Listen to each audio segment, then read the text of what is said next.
every single thing she said from the beginning when she was like, she's not a freak show anyways. Yeah, freak show. This is not a circus. Yeah, like from the beginning of that to when she tasted the wine to the end of everything she said from the beginning. When I finished watching that scene, I was stunned and I said, wow. And I took it back and watched it again. And I recorded it and I sent it to you. Yeah. Yeah, it was such a beautiful scene. So raw. Yeah. Like, oh God. Those are the only type of scenes you see from like anime or a movie or a show that's about a person that is chasing their craft. Yeah. So just like, it's crazy. Finally finished Drops of God. Oh Lord, man. This week. I love that show. It was good. Yeah. It was good. It deserves its rating. Like, oh my God. It's actually very good. Apple TV pulled out all the stops. I just want to appreciate them for not entirely whitewashing Drops of God and for making it as diverse as they did. Like, that's substance right there. Yeah. It's crazy. They didn't entirely change it. Yeah, not entirely. most of it was changed. I think I told you the main character, Camille, in the manga was a guy. Yeah, you mentioned that. Yeah, and the way the challenge was in the movie was pretty much totally almost different from what was in the manga. In the manga, it was something about finding the 12 shepherds or something. I haven't read the manga, but I was able to like find information about it because I wanted to know. And his stepbrother was also already obviously was this, wine sommelier person and all, and he already had all of this knowledge. And he's the main guy didn't have all of that. I had to go through the process and all. But it was good that they kind of still stuck to the original, story in a way. Yeah. But they just switched it up a bit. It still we are still back to the same discourse of books, mangas. Which one is better? Yeah. I think it's fine in this case though. It's it is. But I'd never heard of Drops of God before this came out. Oh, like when it's a manga, when it came out in Japan, like the whole Japan, everybody went crazy. They started looking for the wines in the book. Every single They started one. looking for the wines. People started buying the wines in the manga. Everybody started drinking wine. Wow, free advertisements, man. It was really, really crazy there. What the heck? From what I saw, it was crazy. And it still almost had that same effect on me when I saw Drops of God. Yeah. I had wine in my house at that moment. When I was having wine the next day, I did not just drink it normally. As I would normally just like sit with a glass of wine, watch a football match or watch a movie. Drink just it. one glass. Yeah. And then while I was just when I poured it, I had to look at it, I had to smell it, I had to taste it a little bit. I felt like I was this wine sommelier. I put the white cloth. I did all of this. It's full bodied, light body. Like, okay, so this has aged well. This is from 2027. It'll be early 2027 in the future. Wine of the future. I'm not gonna lie, man. It was cool to actually have that knowledge. Generally, I would just look at wine now. It's wonderful. Like, I would never, I'm not a big fan of alcohol, like mainly. Generally.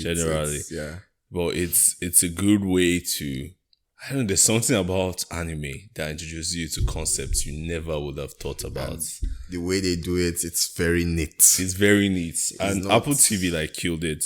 So, first of all, the characters. I don't know, I feel if Camille was a guy, it would have been okay, but I actually like that she's a woman. So there's like a straight contrast between her and Issei, and then their nationalities are entirely different. Different. We have behaviors, we have culture, we have nature versus nurture, very different from both of them. And we have somebody who loves the craft and someone is like, I can't even taste wine, for Christ's sake. It's crazy. I liked how in the end their stories played out together, formed some sort of mix, and they got to understand the type of persons that they were, and they realized that their father was low-key insane. And I just, like, you knew all of these things. I just love the facts. I just love the way it blended so well, and how they came to just find themselves in all of this craziness. It was really, really cool. And I feel that they would have like a very long lasting relationship if there was like if there was like a sequel or something. Anyways, like, that's not happening, but it would just be very, very good. And I loved how him, as Issei and the reporter, they got into this relationship. It was wonderful. Man. It was very obvious from the start that was what happened. It was obvious to you? It was very obvious. It wasn't obvious to me. My guy, I knew from the start. If you notice, the very first time he had a conversation with a lady that his mom tried to set them up and all, you would see the way he talked and the way she talked. Immediately, you would know the kind of woman he would be into. Yeah. And the moment he had the conversation with the reporter at the first time that they met, I was like, he's going to like this girl, and they're going to like be a thing. She sounds like she uses her head. She just sounded like a person that he would be very, very interested in, and he would just feel very okay with. And it was so crazy how from the beginning he was just 100% open with her, knowing that she was a reporter and she could get all of this information out there. You know, I was shocked at that. I was starting to think that she's going to play him or something, but then when I saw how she was going about the whole situation, helping him find his dad and everything, I was like, this is actually a real one, and she wasn't going to do any of those things. They were dropping those like subtle actions that I'd be like, this girl's about to screw him over big time. But she kept helping him at every turn, honestly. And I feel another thing that could have made Issei attracted to her is the fact that he's an honest person, and that type of honesty is off-putting. But she was like, "Come at me, I'll come at you." But he was like, "Interesting." Yeah, she was really interesting for him, honestly.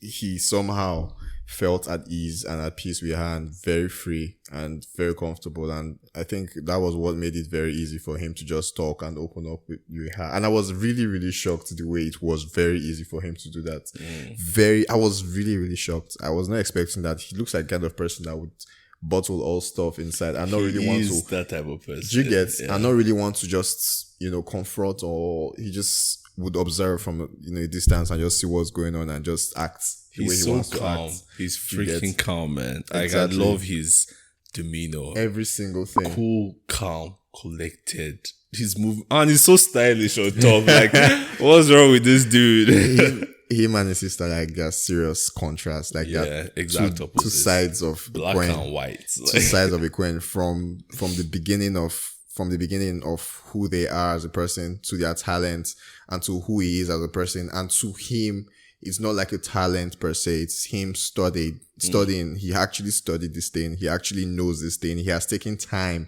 to understand every single thing. So for him, it's not just knowing, it's actually, it's not a hobby. Do you get? It's his craft. It's his craft, but for Camille, at the beginning, I think if she had stayed through from the beginning, if she had continued the whole wine thing, it would have been different for her now, in the sense that she might hate it. Yeah, I wouldn't say hate it. What I'm saying is, like, she was finding herself again. She gets, she loved it, and now she was finding herself again. And she already had like the prior training and exposure to most of these tastes and smells and everything. Yeah.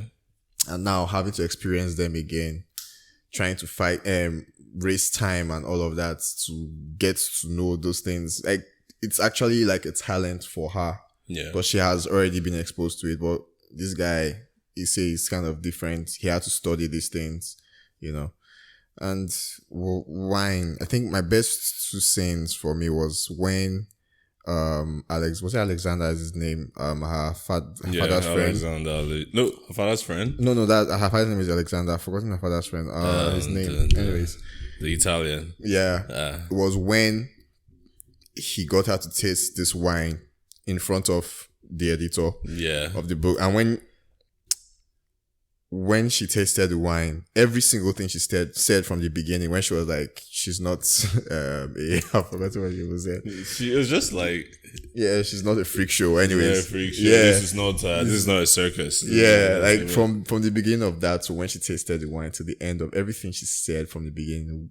When I finished watching that scene, I was stunned and I said, "Wow!" And I took it back and watched it again, and I recorded it and I sent it to you. Yeah. Yeah, it was such a beautiful scene, so raw. Yeah, like, oh god, those are the only type of scenes you see from like anime or a movie or a show that's about a person that's chasing their craft. Yeah, she's just like, it's crazy. It's crazy. She said it's like music. How can you taste something and call it music? I don't know, maybe she had like synthesia or something. It was just beautiful. And I just loved every single word she said. And I was just like, wow. I love the way they put it. I love the way they put it. So like English experts, they're like kind of snobs to that type of language and stuff. But sometimes you have to say things simply. And the way she said it so simply, it just made sense, and you could see the beauty. It was just beautiful, bro. It was crazy, man. I mean, imagine she was like, "Oh, it's a complex mixture of enology and spices and what." I would have been like, yeah, you would not find it interesting as much. You know, it was very simple, but sophisticated in its own way. That was one of the best scenes for me, and I've watched it a couple of times since then. More than like, and then, bro, I'm serious. And then the other scene was when she found, I think it was the second to last challenge, where she went to find that the one with the painting, the related to the painting. And when she tasted that wine, everything she said there was just still beautiful with the woman there. I've forgotten, and she was like, it's an asshole. It's not just because of the wine. It's kind of like the relationship between a father and a daughter. I was just like, I want to know. What I need to know is I need to meet a real enologist, and I want to know if this is how they actually describe wine. It would be nice to see someone do a reaction to this movie, someone who is a wine expert, just do a reaction to this movie. I want to see if they would corroborate the story. You get, I feel it might be the same thing. Maybe I might, one of these days I might just go for like a wine tasting somewhere just for the fun of it. I'm sure there are courses like out there. Obviously these are things that it. you definitely be able to learn. I know, but I think those were like my favorite scenes from the movie. I loved every bit of it. I loved watching it, and I would watch it again. So it's a beautiful show. Like that, you can see how we're like gushing over it, especially Chris. Like we definitely recommend it to everyone. I feel we've turned the weekly recap to a Drops of God podcast all of a sudden. We've just reviewed Drops of God with little or no spoilers, but those are some spoilers. But yeah, you should watch Drops of God. You should watch Drops of God. This is our Drops of God review. Definitely watch it. It's what, an 8/10 for me. It's crazy. It's a 9 for me. It's a 9 for Chris. It's absolutely wonderful. I'm going to be reading the manga very, very soon.